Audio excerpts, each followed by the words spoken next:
Okay, so if you haven't done so, go ahead and turn in your homework at that table. It's organized by last name. Just put yours in the correct pile, and that's how we'll go. And then the graded homeworks will come back next week, and they'll be in the same piles also. Let's see.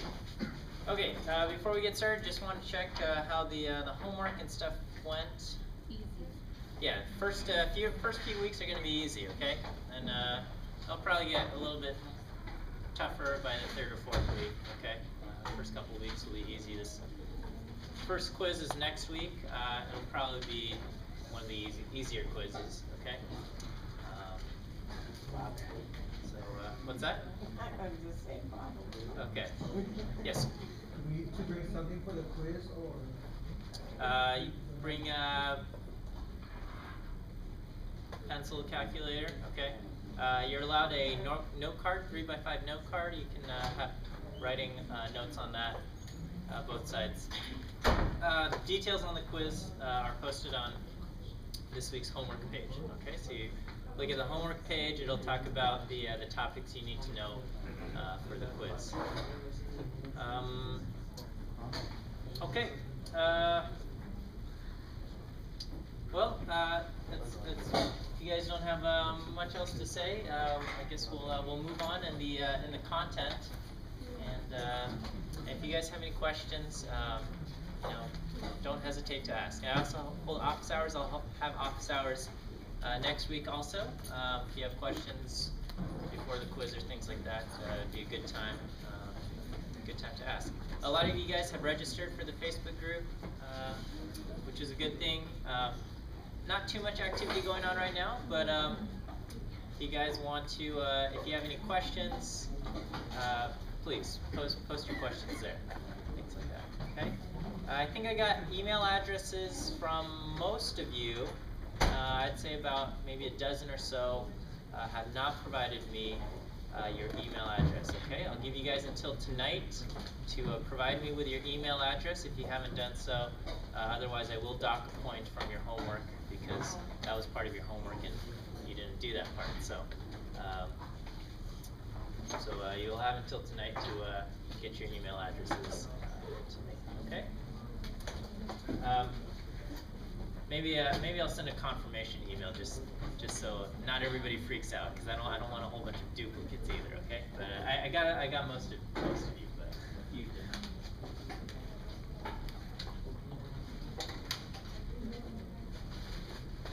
All right, so we'll continue on in chapter 2. Last week we left off looking at histograms, okay? And all right, and so let's just check our understanding. Histograms are used to display and visualize what kind of data? Numeric data, okay? So we use histograms for numeric data.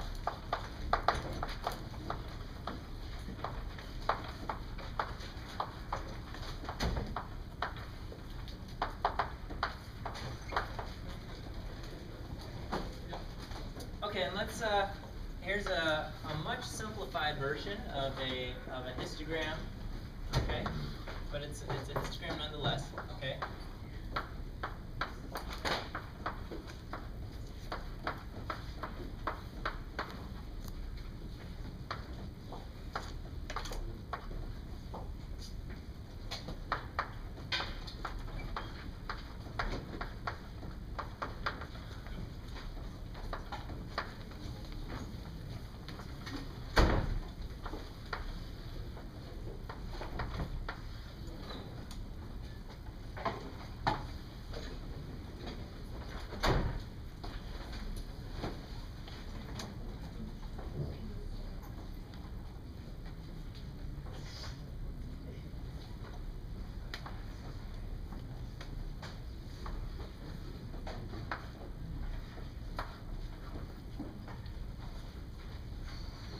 Okay.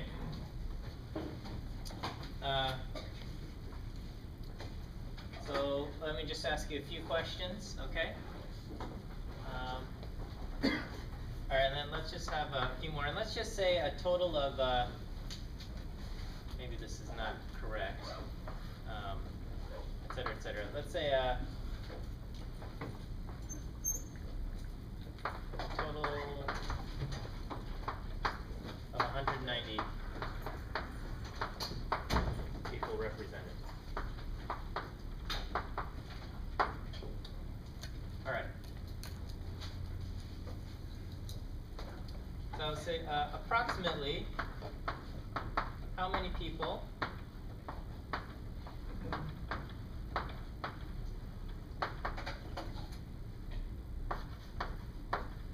have one or fewer siblings?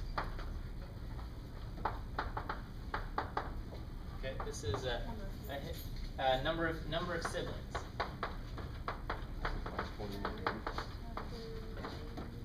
Okay. 48. Okay. All right. Okay. So about how many people have one or fewer siblings?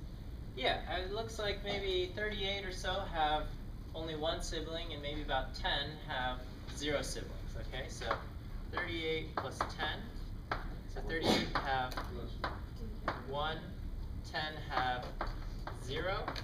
So a total of about 48 have one or fewer. Okay, great. Okay, so don't shout out the answer, okay? Think of the answer in your head, and then we'll go over it. How would we describe the shape? What would be the shape of this distribution?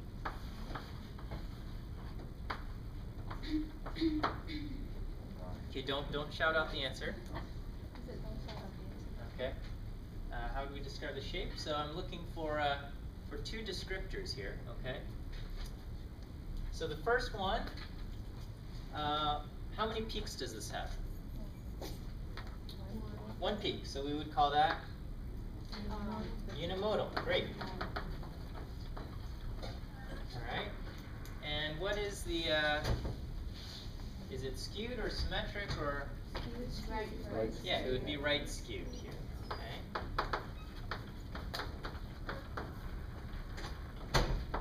So unimodal and right skewed, that's how would we describe the shape.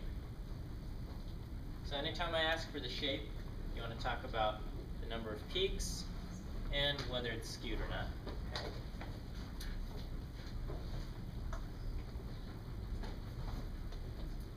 And if you had to, again, don't shout out the answer, but just come up with a number in your mind, okay?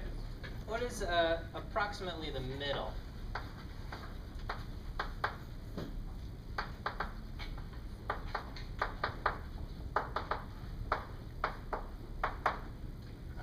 Middle. What's like an average number of siblings somebody might have when I'm talking about the middle?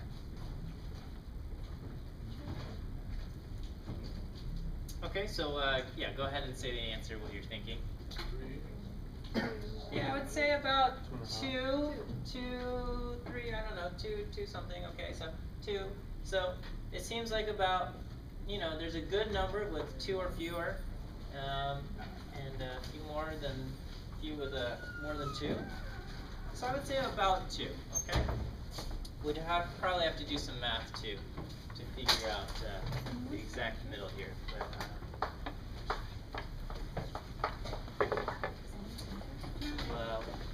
we'll leave off at that. Okay.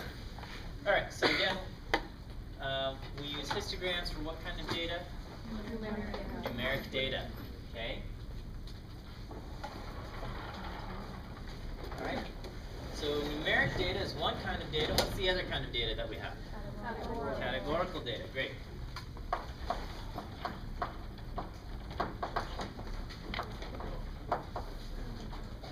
Categorical data. And we've already talked about a way to summarize categorical data. Okay.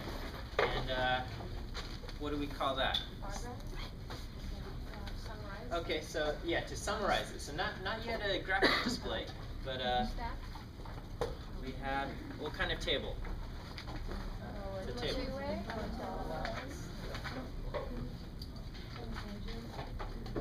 We got a frequency table, okay? Frequency table, or a relative frequency table. Okay, we remember what these are?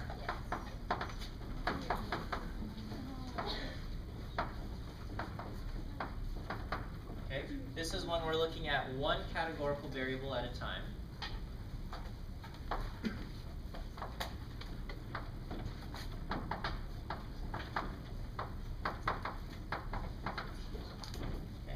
And if we were to look at two variables at the same time, what kind of table do we have?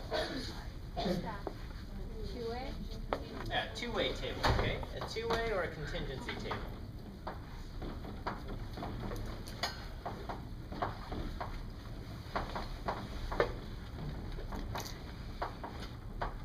This is for two categorical variables.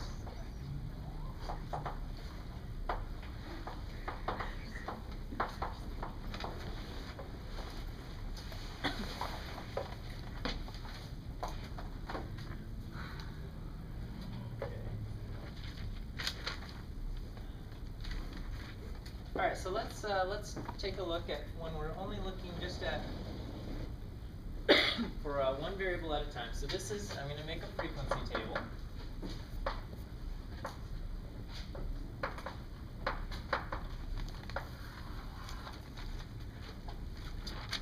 Alright, so let's say we were looking at some roses, okay? And we will say the roses can be one of three colors. Okay, roses can be red, they can be white, or they can be pink. Yeah, you know, there's more roses, but let's just say these are the three colors of roses. Okay, so colors.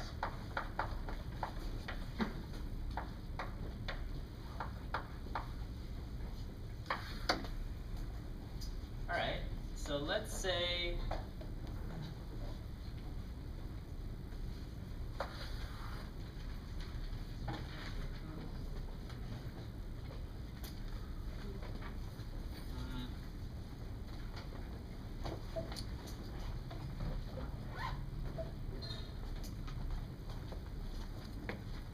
So let's say there are 200 pink roses, 95 white roses, and 105 red roses.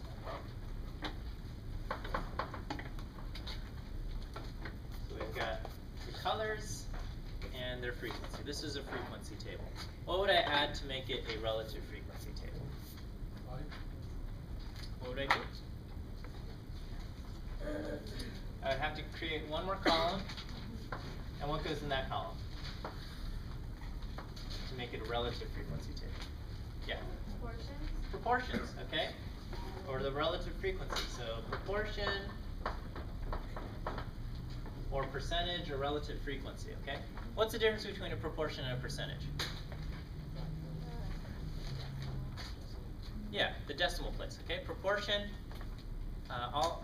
proportions will never be more than 1. Percentages will never be more than 100%, okay? Well, unless we're talking about percent change or something, okay? So proportions, so what is, what's the proportion, what proportion of flowers are pink?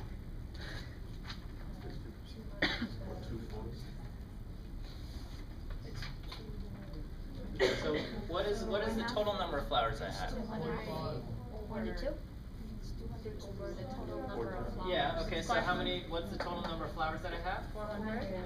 400, I have to add up 105, 95, and 200, okay? So the proportion of pink flowers is 200 divided by 400, and I would write 0.5, great. What's the proportion that's white? You do 95 with her. Yeah, so 0.249 or something, I don't know. Something, okay. And this would be like 0.26. Something like that, okay? 0.2625, 0.2375. Is that right? Okay.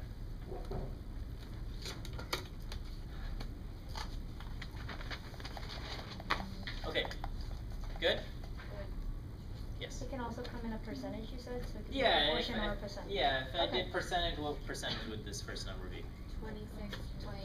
26.25%, right? I just Okay. moved the decimal over 2 spaces. Okay, so that's a frequency table or a relative frequency table if we include the proportions. So if we want to make a graph, we have a bar chart.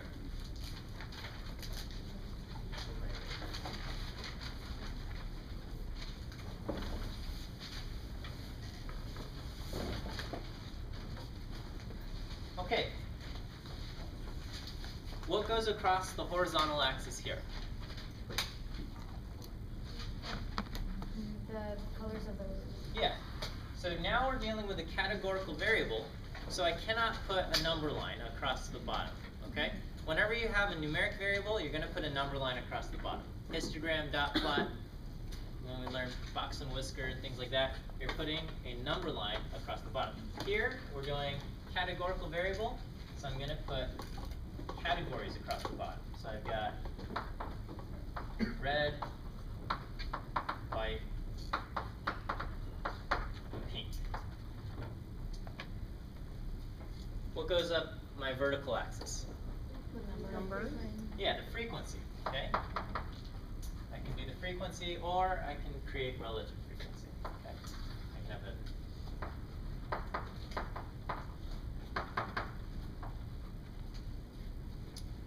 Alright, so let's mark this off.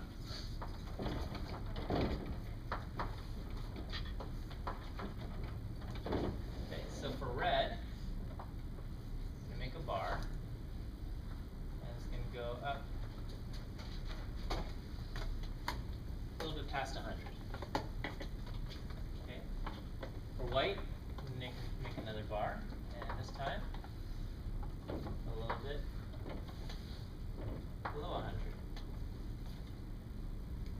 And for pink, sorry, these are unevenly spaced, but it's going to go up to 200.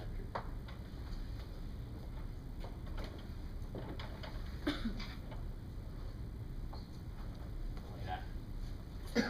And so there I've got a bar chart. For relative frequency, all I have to do is just label my axis as such, 0.50 and 0.25 right there, and I've got a relative frequency. Okay, chart. So this is a bar chart. Now, a bar chart is not a histogram. Okay, bar chart.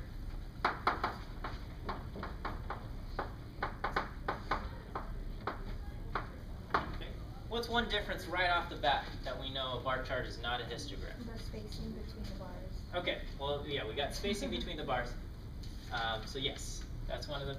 But the first off is a bar chart is for categorical variables, okay? Histograms for numeric. So across the horizontal axis, we've got categories and not numbers. Categories, not numbers.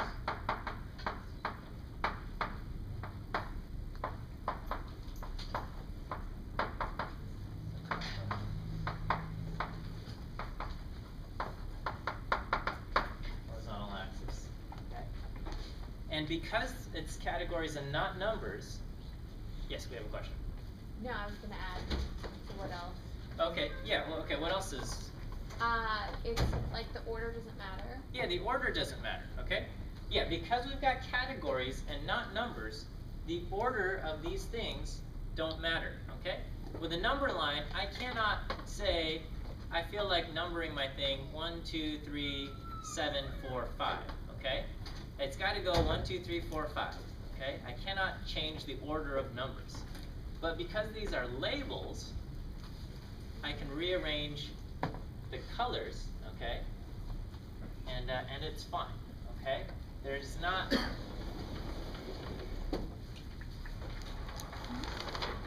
There isn't a master ordering of colors, okay?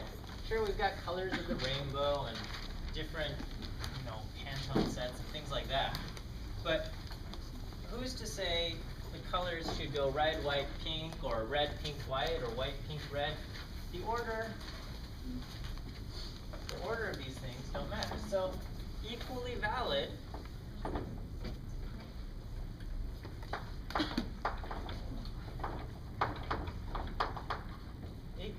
would be a chart that went like this.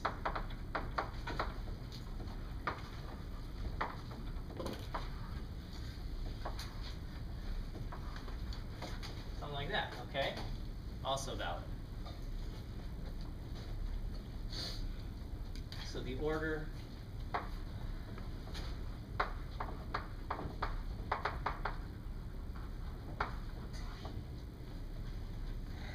alright, and then just a small detail, yeah, we leave spaces between bars.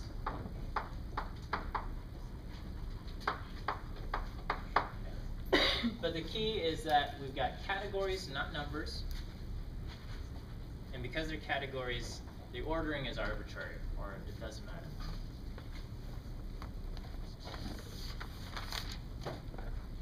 Yes? Does the bar chart always have the proportions on one side? No. That's optional, okay? Okay, so let's say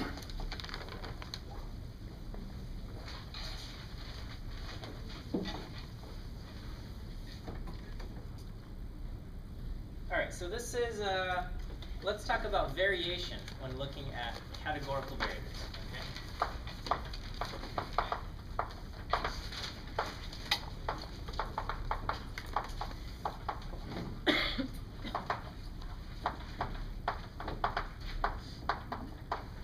Okay, so here I'm going to,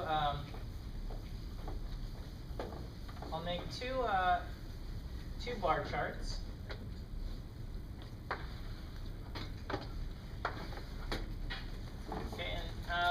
We'll stick with our colors of roses example, okay?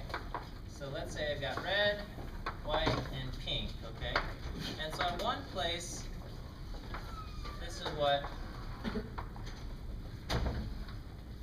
our bar chart looks like, okay? Red, white, and pink. This is the distribution of colors at maybe some flower shop, okay? You phone in an order and you say, hey, I want to order a bunch of roses, okay? And you say, do you care what color we have? Okay, and they tell you, this is, these are the colors that are available, red, white, and pink, and this is how long we got it. Okay.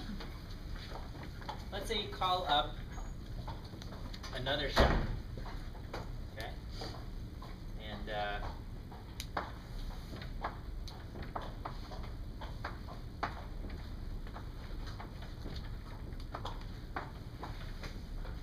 that's what they've got there, okay? And then let's say you call up another shop, and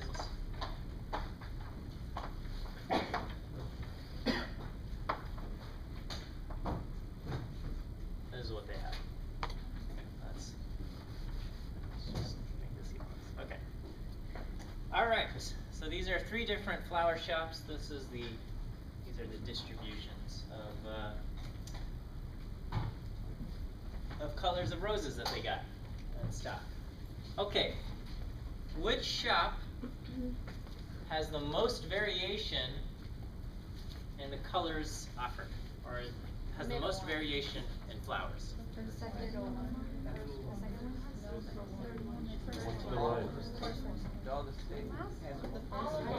So everybody offers red, white, and pink flowers, okay? Right. Red, white, and pink roses. Anyone going to buy roses for Valentine's Day? Maybe. Hoping to receive roses? Okay. Well, anyway, a few weeks. Who's going, so which shop has the most variation? Number one. Isn't it all the same? The middle. Well, No, not everyone has the same variation. The first one. Second. The fourth one. Okay, all right. Who has the least variation? The middle one. The middle one has the least variation. This one has the least variation. The least. Why does this have the least variation? Because there's like just so many of red and very few of them. Yeah, all they got is red flowers. I mean, they got a few white and a few pink, okay? But if you call in and you say, I want a bunch of red flowers and a bunch of white ones and a bunch of pink ones, okay? And maybe after a couple people order some white and pink flowers, all they're going to be able to offer is red flowers for the rest of the day, right? So are you going to call them if you want the variety? No, okay? The amount of variation that they have is very few. All they have really in stock is red, okay? Their inventory is dominated by red flowers, okay? Who's got the most variation? This one, okay?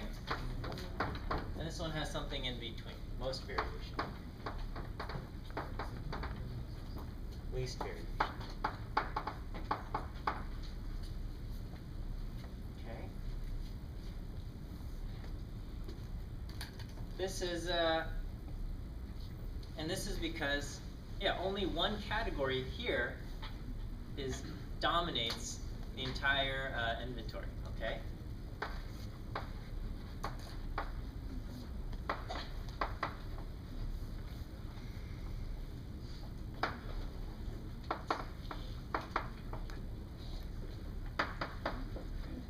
Dominates the distribution, okay?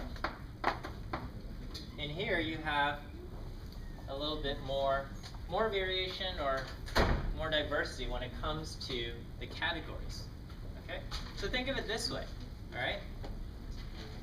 Okay, think of racial diversity in Los Angeles, okay?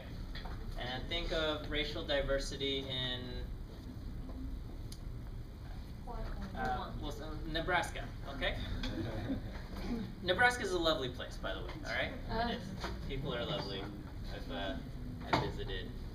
It's a lovely place. But if we're talking about racial diversity, okay, which place has more racial diversity?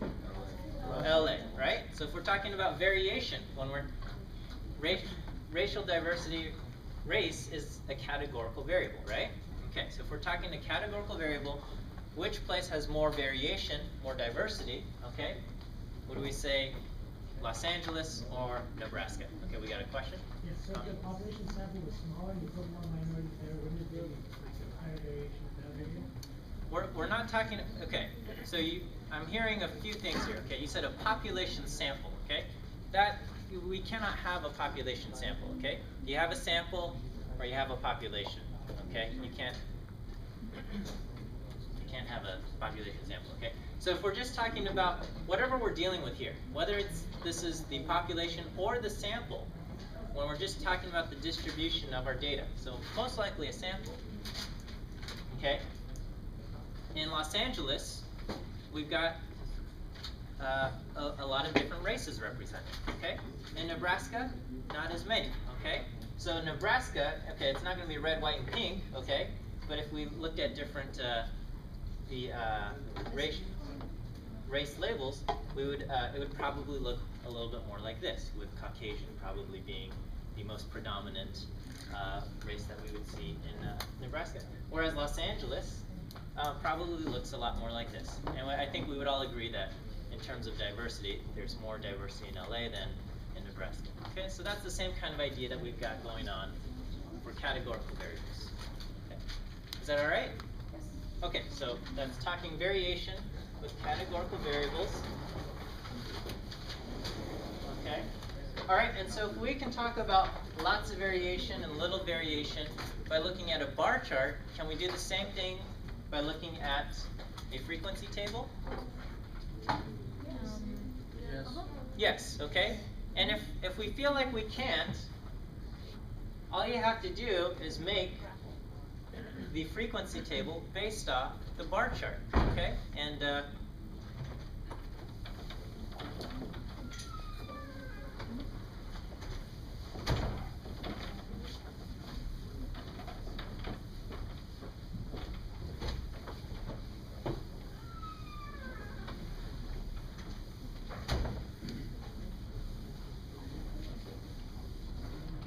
so it goes both ways, all right? So I left off the vertical axis here.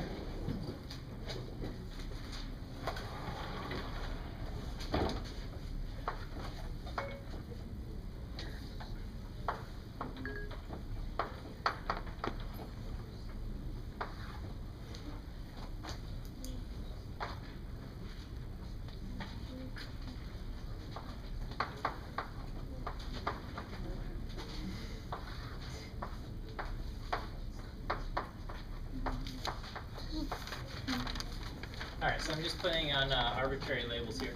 But if you were given something like this, you can create the frequency table based off of the bar charts, right?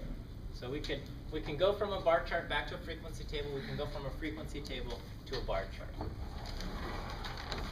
So we can go both ways.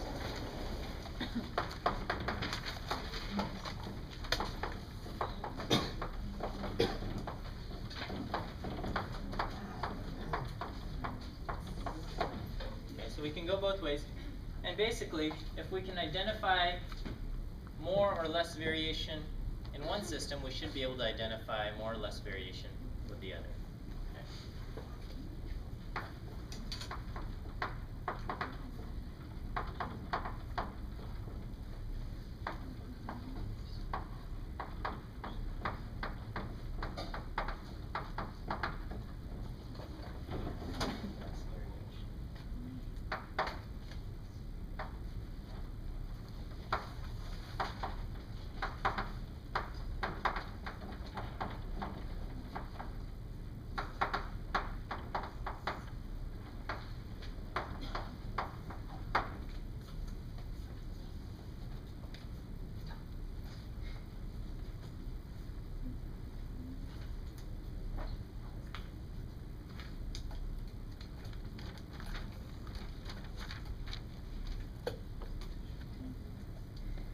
Alright, and when you do your reading this week, so this is wrapping up chapter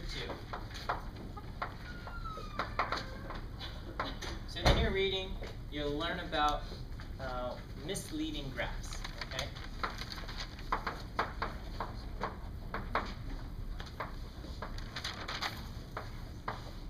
So things to watch out for.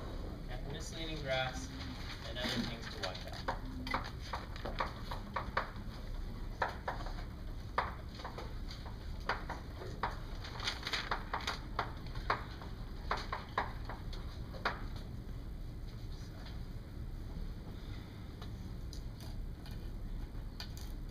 Generally, the rule of thumb is keep your graphs simple, okay? You put too many pictures or try to make your graph too fancy, sometimes you will miss communicating the data, okay?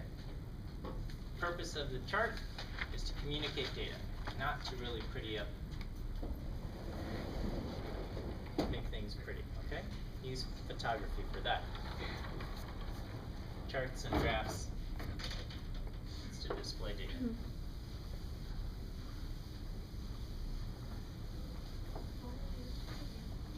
Do we have, is there a question? Okay.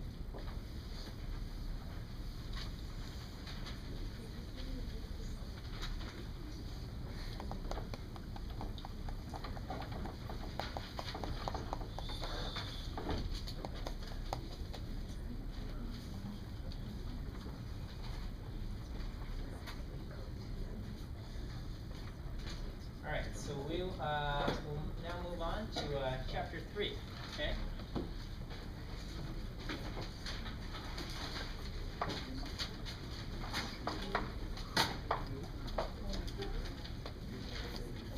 Alright, so in chapter 3, we're talking back again about numerical data, okay?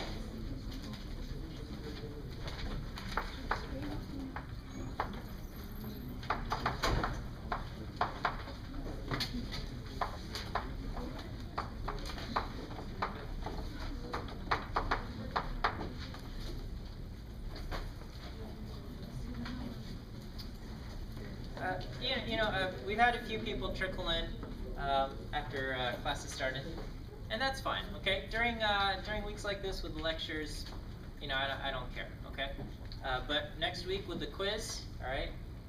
If you come late, you're gonna miss out on time to take the quiz. So it's your responsibility to get here on time, and we will, and that way you'll have the full time to take the quiz. Okay, so just that. Okay, class starts at 6:30.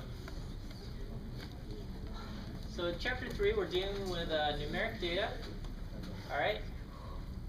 So we've shown how to display data using dot plots and histograms, and we are going to learn how to summarize. some of the data. Okay.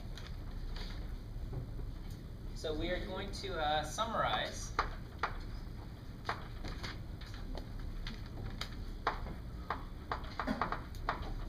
the center. Okay, we're going to summarize the center. We will use the mean and median. Okay.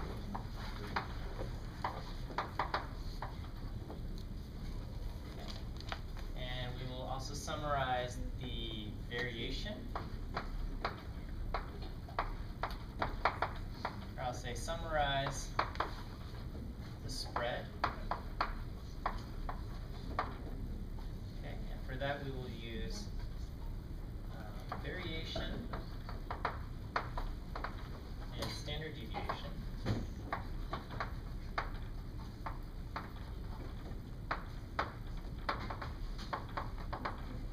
Okay, and the IQR, which all of these topics I will explain. Okay. Center spread, okay. All right, and other things to talk about when looking at a set of numeric data or a data distribution, okay?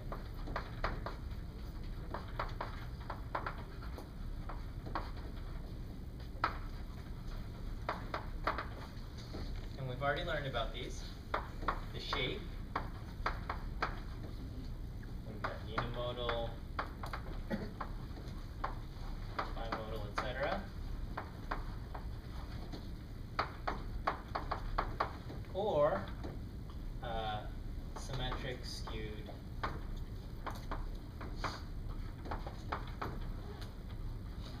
stuff like that. Okay. Other things to mention: shape or anything unusual.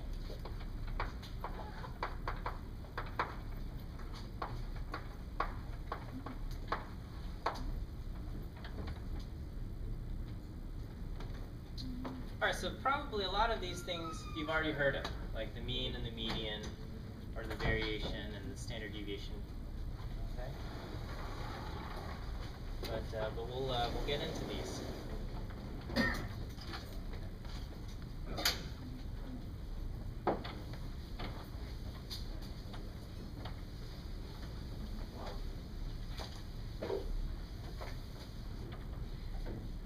So the book talks about, says that for symmetric distributions, certain numbers are more useful, and for skewed distributions, other numbers are more useful, okay? The truth is, you can use whatever numbers, okay, whether it's the mean or the median, whether it's skewed or symmetric, okay? It's just each tool or each numeric summary kind of emphasizes a different aspect, okay? So for symmetric data, okay, conventional wisdom says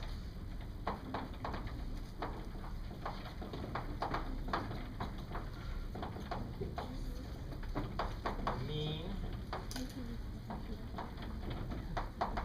is more useful than median.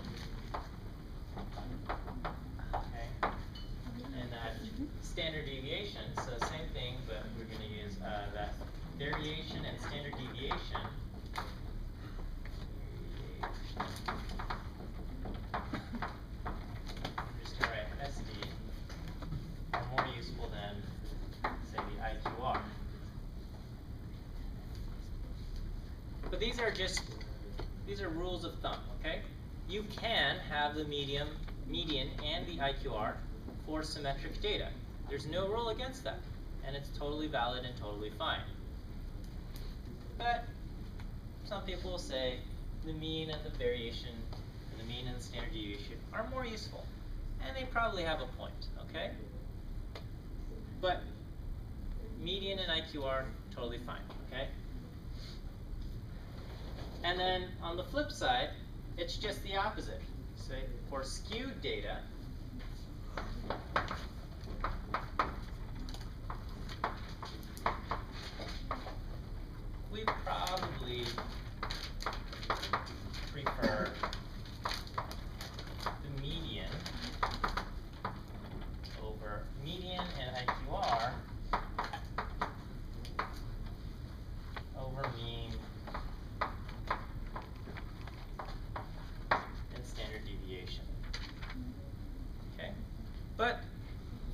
mean the mean and standard deviation are not useful for skewed data? No. Okay. But we probably prefer the median and IQR. Alright.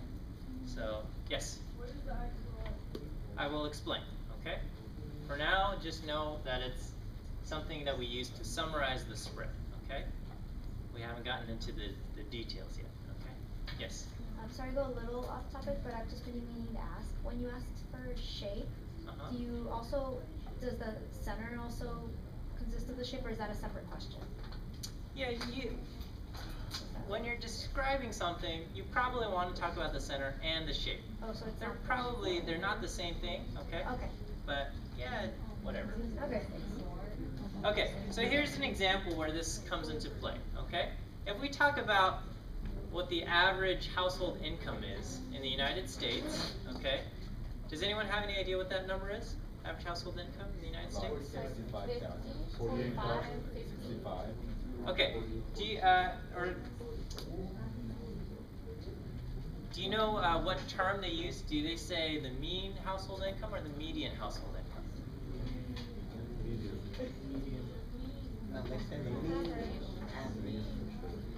What is it? Okay, so usually when they talk about household income, they'll usually say the median household income in the United States is this number, okay?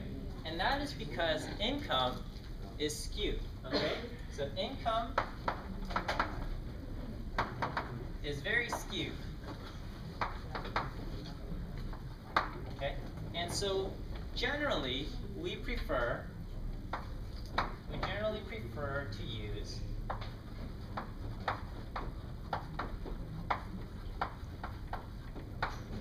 the median household income. Okay? And in the US, that's about 45,000. Okay, the United States, the median household income is about 45,000. Okay? I'm telling you income is skewed. Do you think it's skewed left or skewed right? Right. Okay? So what does it mean to be skewed right? It means it peaks in the beginning and goes down. There's less, there's outliers are more. Yeah, okay. So do we have outliers that are way too big or outliers that are way too small? Big. We got outliers that are way too big. Okay, when it comes to income, whatever, too big, I guess that's up to opinion. But when we talk about outliers, we have outliers that are way big versus outliers that are way small, okay? So the median is about $45,000, okay? But yeah, we got people making $1 million a year or several $1 million a year, okay?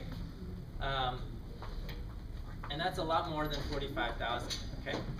But in terms of how much money people make on the opposite side, okay, you don't really have people making $0 a year, okay? I mean, yes, some, but not a lot, okay? So, talking about median household income is this, okay? If we looked at the mean household income, so if it's skewed right, do you think the mean household income is going to be larger or smaller? Larger. 45,000. Yeah, so the mean household income is about $60,000. Okay, the mean household income is about $60,000.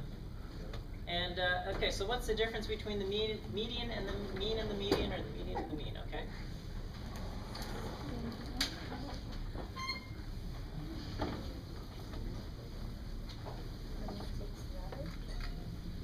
What's that? Oh, were you asking us, or were we?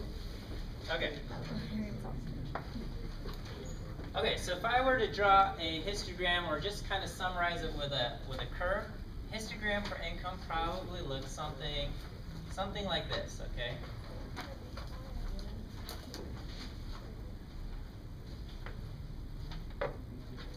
And actually, I don't know, the shape is probably even more like this.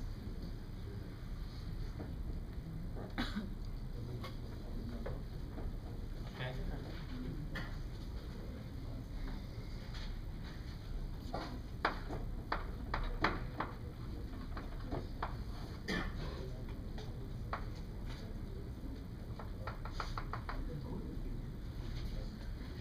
Okay, so the median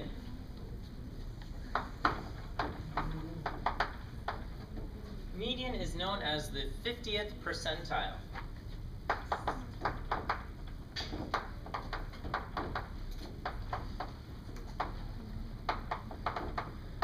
Alright, what does it mean to be in the 50th percentile?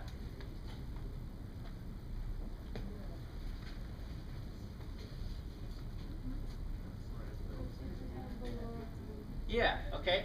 50th percentile. So, I don't know if you guys heard that term before. Percentile. If you're in the 50th percentile, it means 50% of people, or 50% of the population, have numbers less than the 50th percentile. Okay? So, 50th percentile means 50% of the population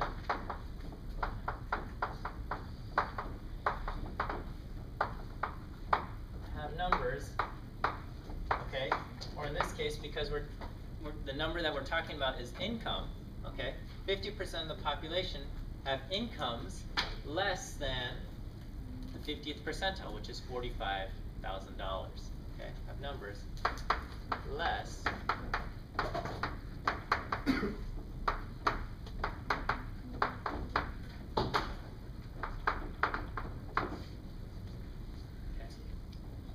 So, what percentage of the population have incomes less than the 80th percentile?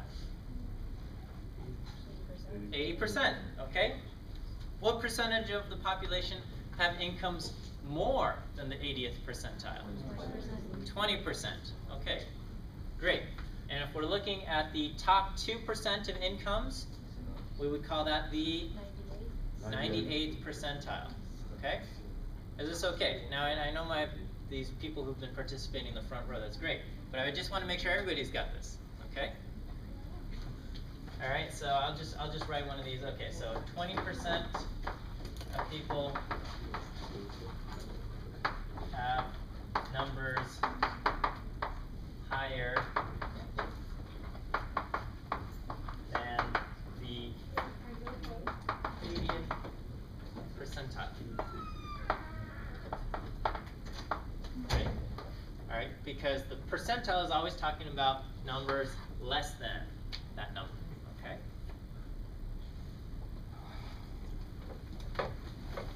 So when I talk about the median, I'm talking about the 50th percentile. 50% have numbers less than the median. So what percentage of people have numbers higher than the median? 50%. Okay, so it's right in the middle. Half are bigger, half are smaller. The mean, on the other hand, the mean is the balance point of our data. Basically, it's average.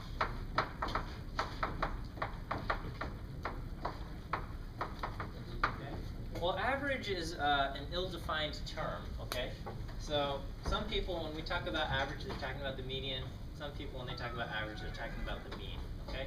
Usually, average is more closely associated with mean, but I would be remiss to say that's the rule, okay? So the mean and the median are very well defined, whereas average is kind of, it's a little vague. Okay, so the mean is the balance point of our data. We get this by adding up everybody's number and dividing by how many numbers we have, okay? Add everyone up.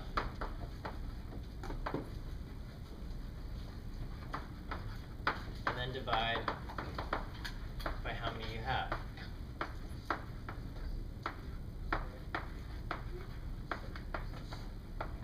You probably had to calculate means back in grade school, right? Okay, and in this case, if we're talking about the balance point of our data, how would that work here?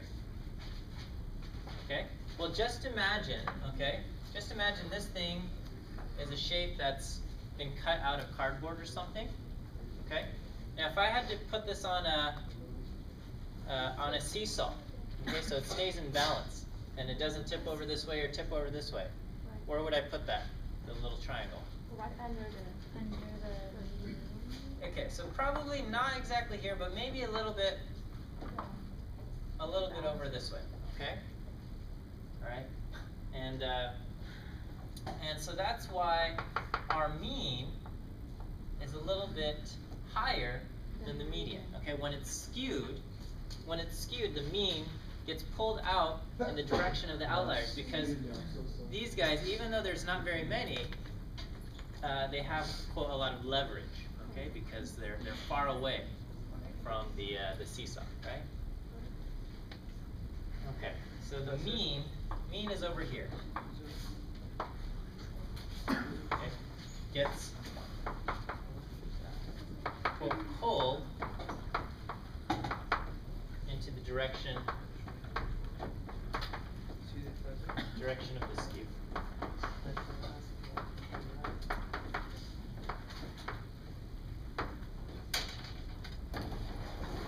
Professor, will it ever be to the left?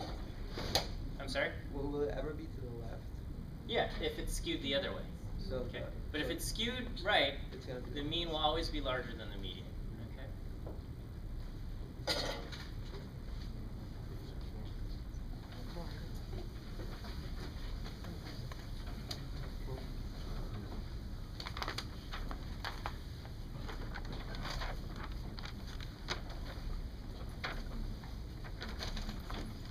Okay, so let's calculate the mean and the median for just a working set of data.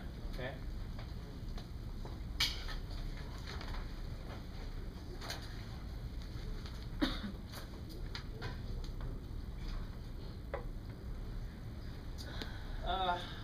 Okay, so let's say we took a survey of different students. Okay, we got Adam, Bob, Carl, Dave, Ed, Frank, whatever. Okay, and we asked them how many siblings do you have? Number of siblings. Skewed left, skewed right, or symmetric? Speed right. Skewed right. Okay. Number of siblings, skewed right. Why is it skewed right? Because not a lot of people have more siblings. Hmm? That Yeah. So the fewest number of siblings someone can have is 0. Okay. Most people have 1, 2, or 3 siblings. Okay. But are there some people with 8 siblings or 10 siblings? Yeah. Okay. Not very many, but yes, there are people with lots and lots of siblings. But are there people with less than 0 siblings? No. No. Okay. The fewest number of siblings you can have is 0. Okay. So that's an example of skewed right. Okay. Most have 1 to 3. Some have very many. Okay. No one has less than 0. So this is skewed right. It's going to look like this. Okay, so when we look at our numbers, let's say Adam, he's got 1. Bob has 2. Carl has 0. Dave has 2. Ed has 6. Frank has 3. Greg has 1. Okay. What is our mean? What is our median? Okay. Calculate the mean number of siblings that these people have.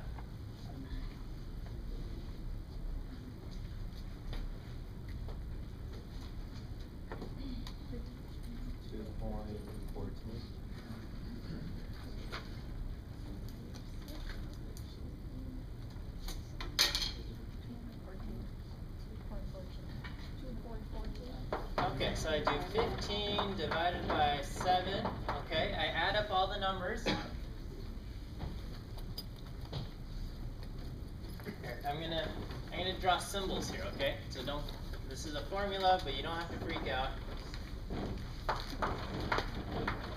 This just means add up all the numbers. Okay, number of siblings. Each number that is in that column is a different x. Okay. This just means add up all the x's that you see. Okay, each number is a different x. add up all the x's. Okay? Each number is an x, and this says add all the x's.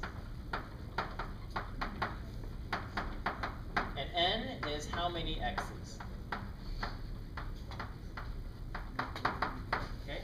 So this says 1 plus 2 plus 0 plus 2 plus so on and so forth, all the way to the last one. And how many numbers do I have? I've got 7, okay? Count the 0. The 0 is also a number that you see. Alright, 15 divided by 7, 2.14, okay?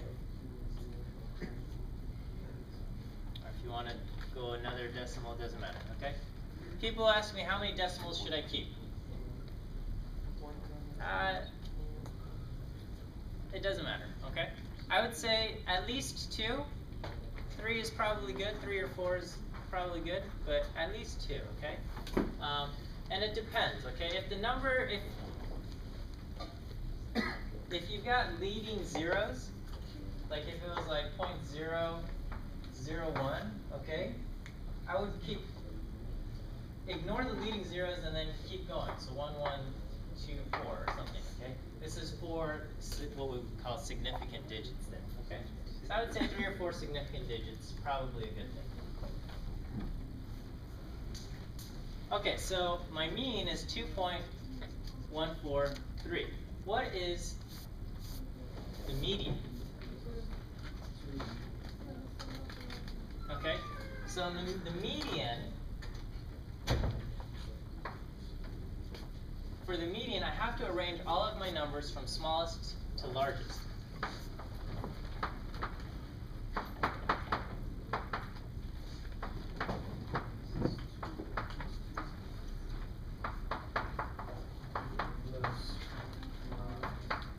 Okay, so I would go 0, 1, 1, 2, 2, 3, 6. Is that right?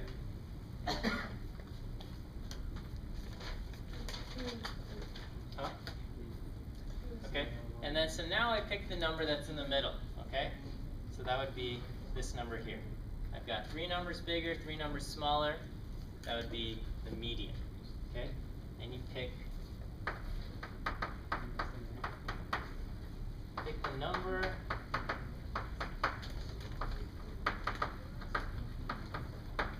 in the middle, okay? So here my median is 2.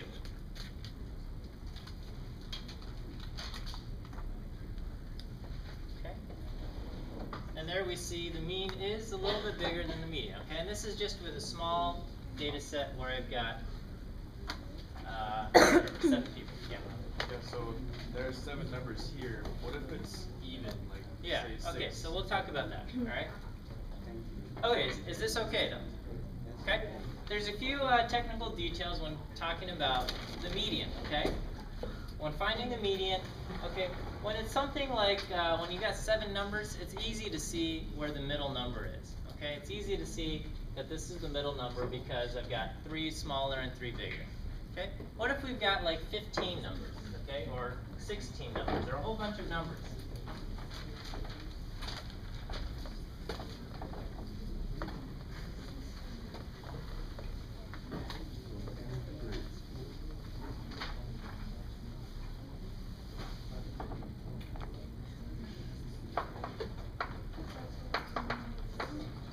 Okay, so the median is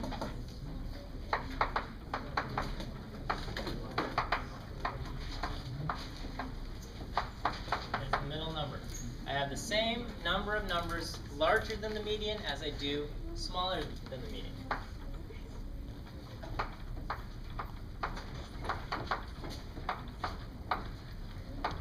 The wedding's done. Oh, it's okay.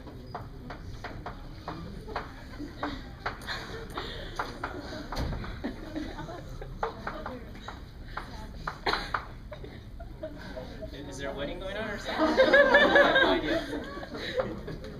The American Idol contest. What's that? The American Idol contest. Oh, there's an. That's why you asked me out. So they, you got 2 judges. I have no idea what's happening. Something hilarious. Okay. So we have the same number of numbers larger than the median as we do smaller than the median.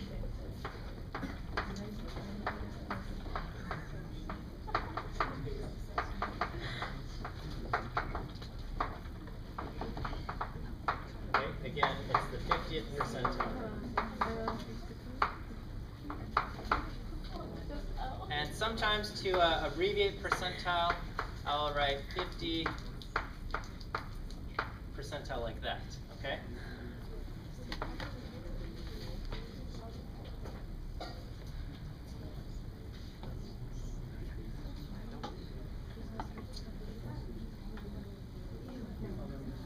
Okay, settle down, you guys. Another way to find the median is that the median will be the number in the, write this, median will be your number in the n plus 1 over 2 position. Okay? So, what does that mean? It means, first, you've got to put the numbers from smallest to largest. Okay?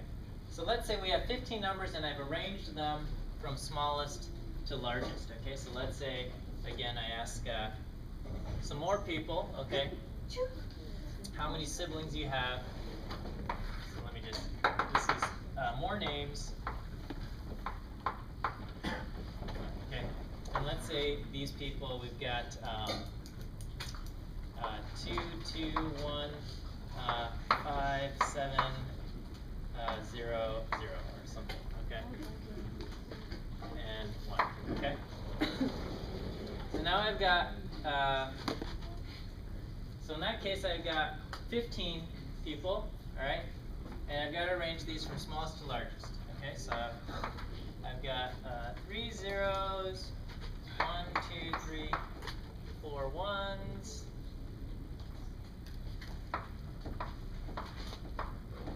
4 twos, and 3, 5, 6, and 7. Is that right? 2, 3, 4, 5. Okay, so I've arranged my numbers from smallest to largest. I've got 15 of them. Okay.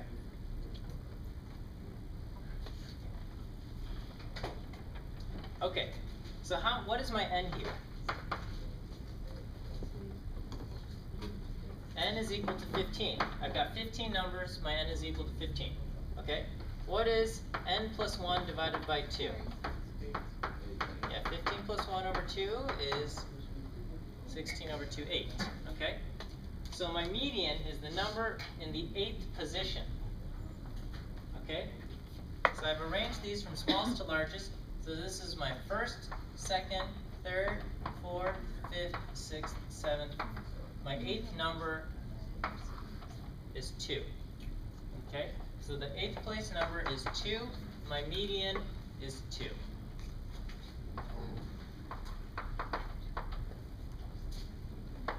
Is the 8th number. So the median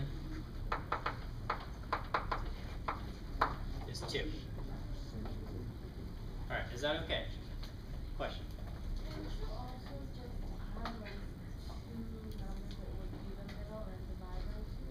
Okay, yeah, we will talk about that. So when when n is an odd number, n plus 1 over 2 is a whole number. Okay? If n were an even number, okay? So let's say we observed one more person, and this person had 3 siblings, okay? So that person would fit right there. Okay? How many numbers do I have now? I have 16 numbers. Okay? So n is now 16. What is n plus 1 over 2? 8.5. N plus 1 over 2, indeed, is 8.5. Everyone with me so far? Okay? I've got 16 numbers. I've still arranged them from smallest to largest. Okay? So, now I'm looking for the number in the 8.5th position. Okay? So what is my 8th place number? 2. What is my 9th place number? 2. The 8.5 number is what's in between this number and this number. What number is in between 2 and 2? 2. Okay? So the 8.5 number is 2. Okay? It's not 2.5. It's 2. Alright? If we were in another situation, okay? Let's say I had, let's say your middle numbers, okay? So let's say we had a whole bunch of numbers, and let's say n plus 1 over 2 ended up being 17.5, okay? So that means you have to look in between the 17th number and the 18th number, right? Okay, so you arrange them in order from least to greatest, and you find the 17th number and the 18th place number, okay? And you've got the 19th and the 20th over here, and smaller numbers, okay? So let's say these numbers were 32, whatever these are, okay? 40, 45, 46, and 50, so on and so forth, okay? So, if the median is the 17.5 number, okay, that's going to be the number in between 40 and 45, okay? Yeah, so the median is between 40 and 45, okay? So just take the average of these two numbers, okay? So just take the mean 40 and 45, and you get 42.5. Okay, I just add those two numbers and divide by 2, right? That's taking the mean. So if you've got some number in the half position, just take the 17th number, the 18th number, and take the mean of those two numbers, and we get 42.5. Alright, I know some of you, that seemed very intuitive and obvious. Okay, others of you, maybe not. And if it wasn't so obvious, or if you have any questions, please ask. Okay, so are there any questions?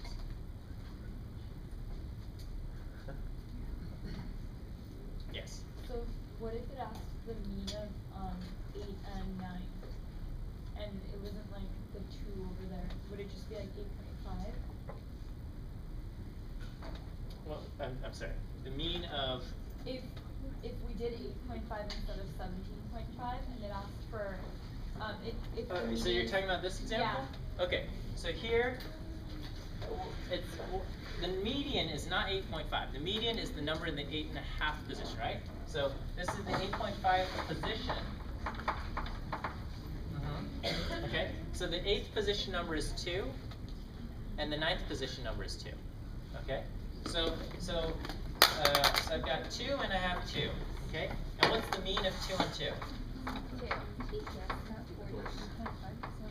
Yeah, so I would do 2 plus 2 divided by 2, and I would get 2, okay? So even then, even if I apply the mean here, I would still get 2, okay? Are there any other questions on this? Okay, so when you see next week's quiz, I give you a set of numbers and I calculate the median, everyone's going to get that right. Everyone. Question? Where did you get the 32 from? Huh? Where did I get these? Yeah. I just made these numbers up. I said, let's say you had some big set of numbers, and let's say the 17th number was 40 and the 18th number was 45. Okay, so I just made those numbers up, okay? No, that's a good question, because sometimes I make numbers up like that, and I just kind of mention it or mumble it in my statement. I say, I'm making up some numbers. All right, maybe I don't even say that, and then it's like, well, where did these numbers come from? No, okay, so that's fine, okay? So next week I'm going to give you some numbers, and I'll say, find the median of these numbers, or I might say find the mean, okay? And everyone's going to get 100% on that, right? Okay.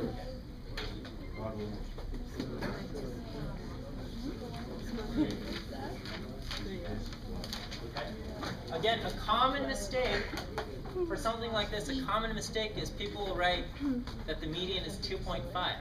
Okay? Don't do that. Don't do that. The median is 2. If you got 2 and 2, the median is 2. Okay?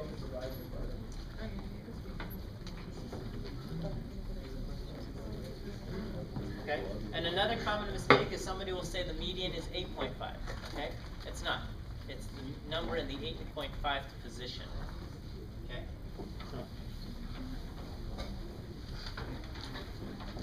I'm just telling you what not to do. Because I see these mistakes all too often. And it always crushes a little bit of my soul every time I see them. Especially after I say, don't make this mistake, and then they make the mistake, right? It's like, no.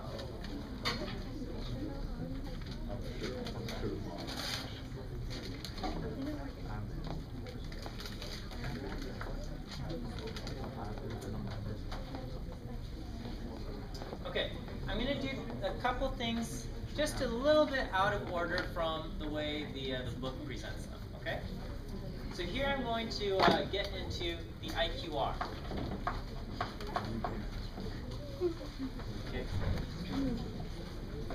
The IQR stands for interquartile range, okay? Is this still chapter 3? Yeah, this is still chapter 3, okay? But it's a later section of chapter 3. Interquartile range. That's the IQR. Alright? But it suffices just to say IQR, okay? Just like when we say laser, we don't have to think of what? Light amplifying something, something, something, okay? We just say laser, right? Laser's pew pew. IQR stands for interquartile range. It's a measure of spread, okay?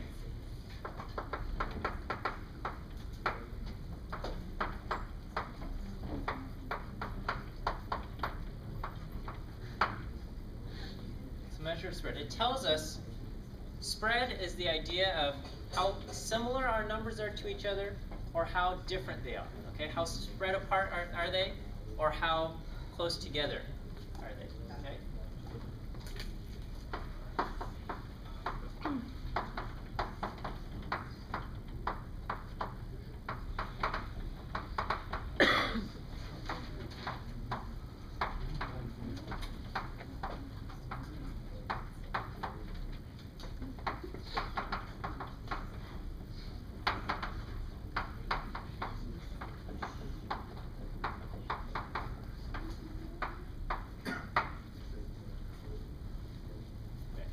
So we've got the IQR, which stands for the interquartile range.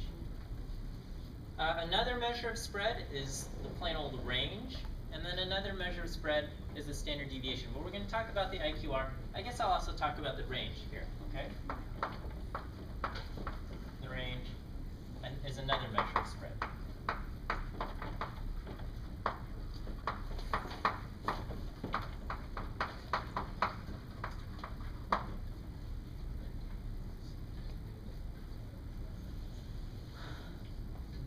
Alright, so let's say we looked at two families, and in both families, let's say both families have 5 children. Okay? Alright, so we've got the family 1 and family 2.